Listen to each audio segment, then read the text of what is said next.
good confusion है कौन सा हो जाए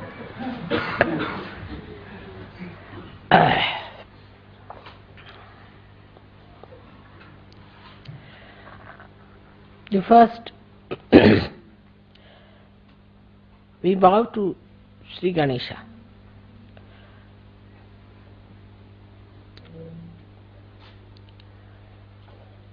Because Sri Ganesha is the source of innocence within us. So actually we bow to innocence within us.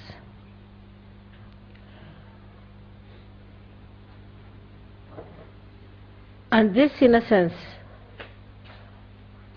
is the one gives you the enlightenment.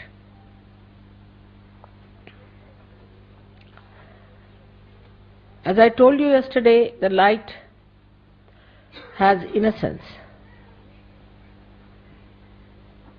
But this is innocent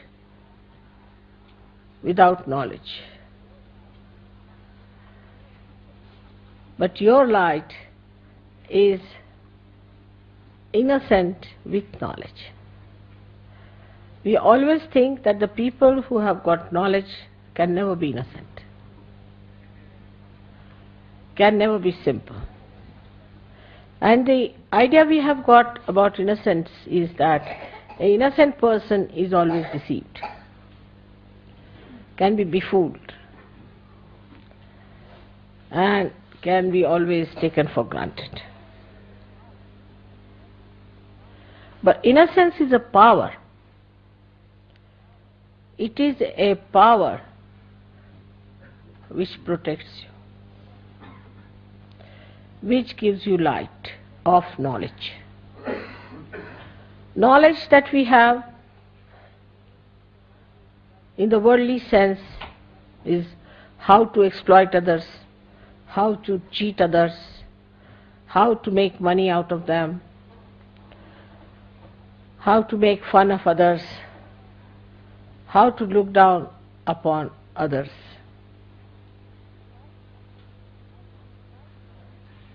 But the light of innocence is the light by which you know that love is the highest thing.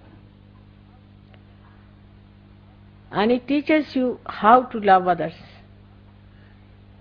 how to care for others, how to be gentle about others. It also gives you the light within. It's just the other way around of this avidya that we have in this world. Just the other way around. The avidya outside teaches us competition, how to put the other person down, because it has fear. It is insecure. This knowledge is not secured at all. If it had security, it would not have behaved like this. But the light of innocence knows everything. It has no fear. When we say children are innocent, we mean to say that they have that power of innocence. Many times people have noticed if a child falls from a height, he doesn't die, while a young man may die with a much smaller height. And the child is not afraid while falling. He just enjoys as if there's a parachute coming down, nicely. And then when he falls down also just gets up, laughs, smiles at everyone. He doesn't understand why everybody is worried. Because in that innocence he knows that he's looked after. He's protected. He knows that there is a power which is much higher than him, and he does not have to worry. Then we start putting ideas into the head of the child. And that is how he starts losing his power of innocence. And he becomes a coward. He becomes a cunning fellow. He becomes an unrighteous personality.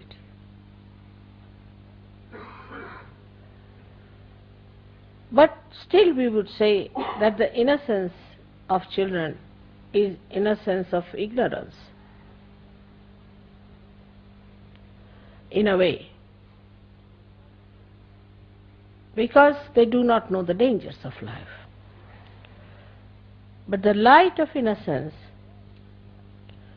knows all the dangers and also knows how to get rid of it, also knows how to be away from such a person.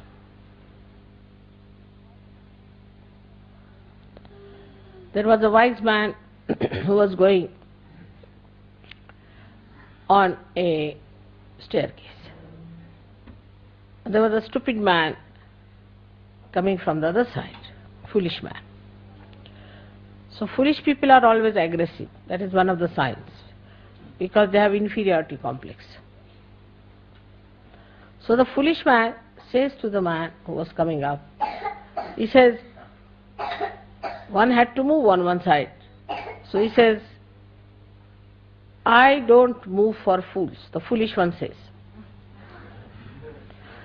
So the wise man says, I do, and he moved.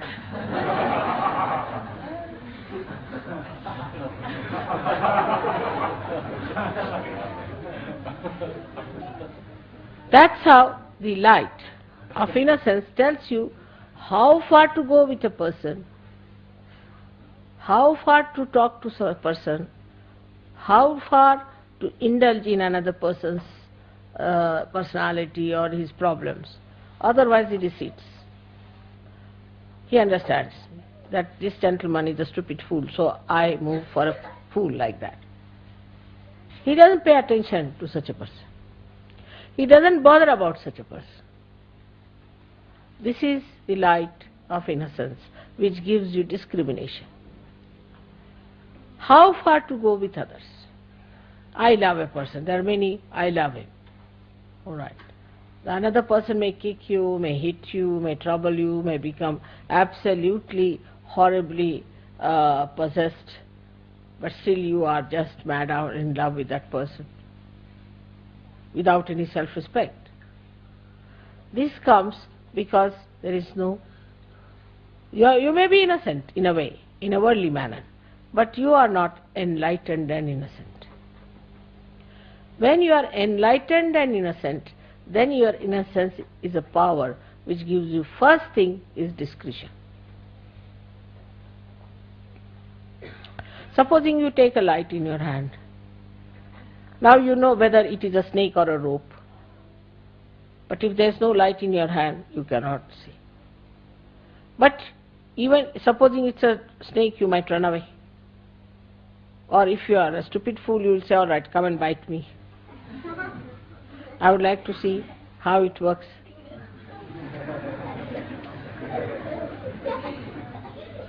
Children are there. But if you are an enlightened person, then you will tell the snake, now let me be alone, all right?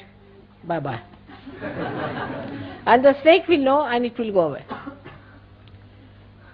Or if the snake is a sinister one, you may just look at the snake and snake might run out.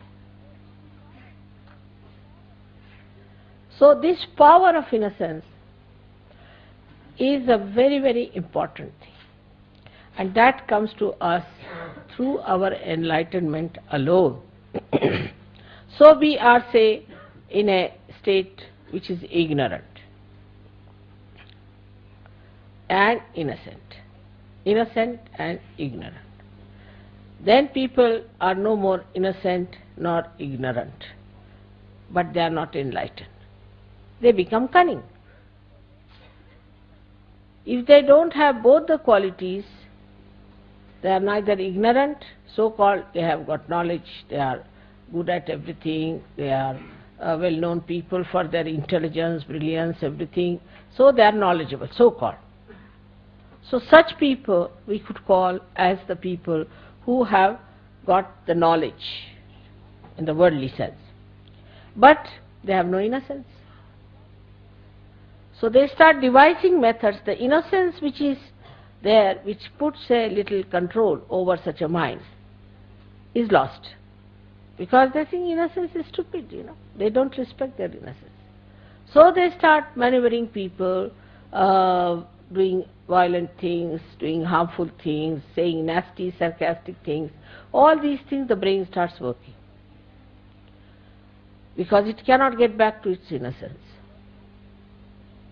So we don't like such people later on, we don't want them.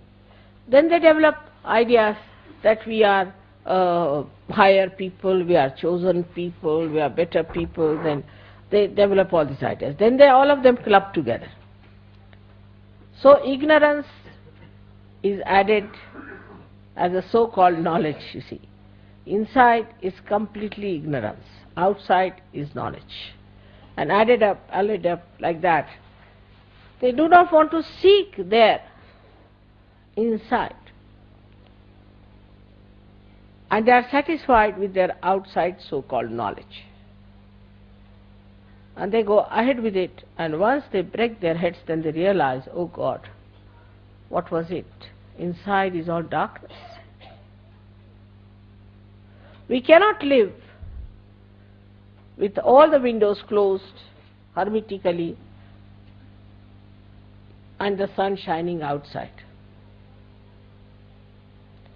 We have to have light inside to see for ourselves what are we, what are our powers, how far we can go, how we are working out ourselves, our lives, our aims. Now the enlightenment, as the enlightenment you see here is of these lights, is manifested within you as vibrations, as Chaitanya, as light. So the Chaitanya itself is the light. But the difference between this light and that light is such that this one will only tell you as far as your eyes are concerned. It will tell you that it is a stone, or it is a wood, or it is a house, or it is a face of a man, anything, this light. But it won't be able to tell you whether this person is good or bad, whether this house is vibrated or not, is auspicious or not. So it doesn't give you auspiciousness, the idea of auspiciousness. So we are talking of Ganesha's innocence, which gives us sense of auspiciousness, and ourselves also makes it auspicious. This is how the Chaitanya itself is enlightenment. Chaitanya itself is enlightenment. It relates to you all the knowledge which it has. Now imagine what a micro arrangement it is.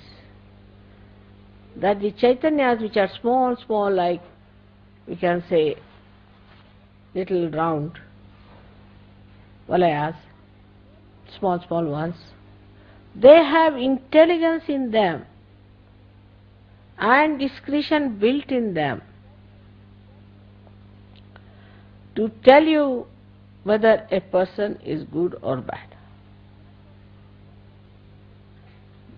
You have got it, Sahaja Yoga, so in a simple way.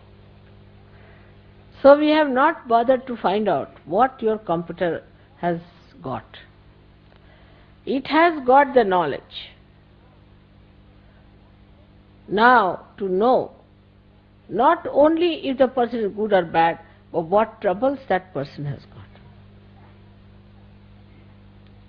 Now this light can go up to one dimension of a person, how he looks, how he walks, everything.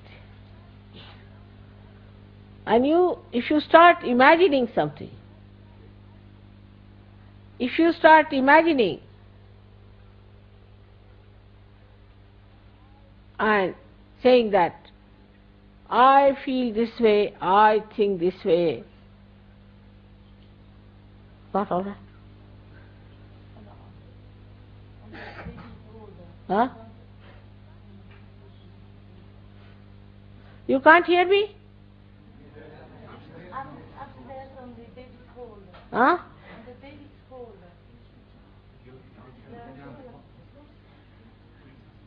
What is it? There's a video for the mothers with the children. They can't hear. It's upstairs. Upstairs. It's a different problem. I didn't hear. What is it?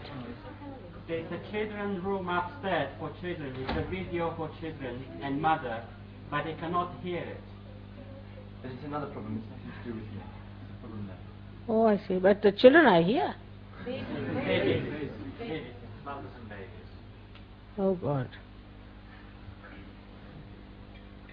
Somebody has to go and fix it up, isn't it?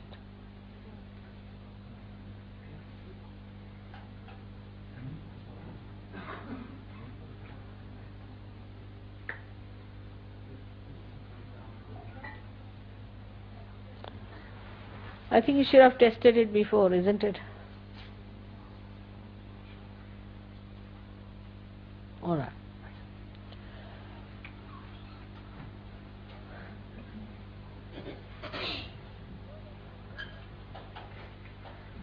So the Chaitanya that is within us, which is flowing out, which we are receiving from all over, is all pervading, is in every molecule pulsating,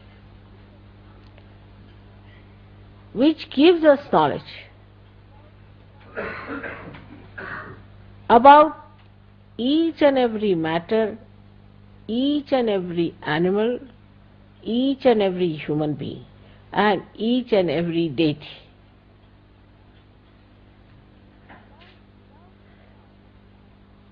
Without this light, you could not have recognized me.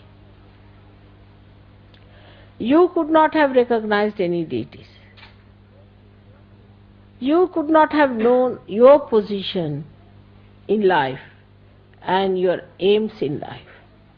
You would not have known what is your purpose of life. Why are you here? Are you here just to make some money, put some in the insurance, some in the shares? Of course, now nobody will do that. And get some house and dance on the fingers of your wife, or the wife has to dance as the dictates of the husband, to bring up children somehow. Are you here for that? This Chaitanya tells you very clearly, no. Because if you get more involved into these things and become completely cut off from the collective happenings, then this light goes off. As soon as this light gets disconnected, you can't have any light.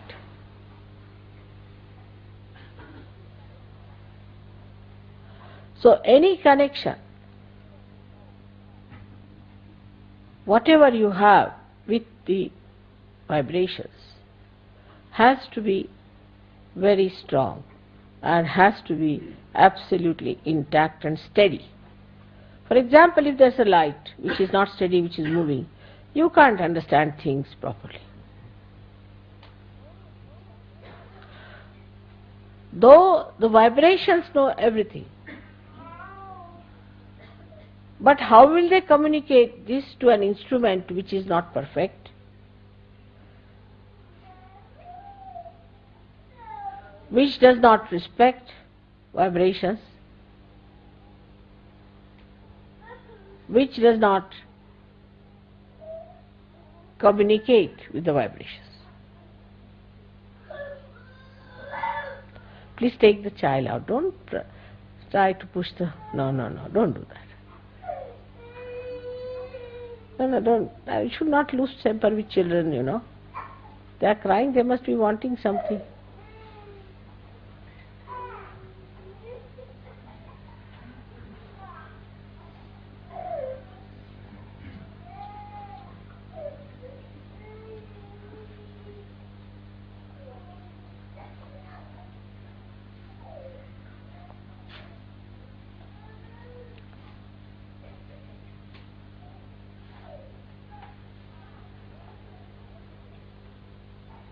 So this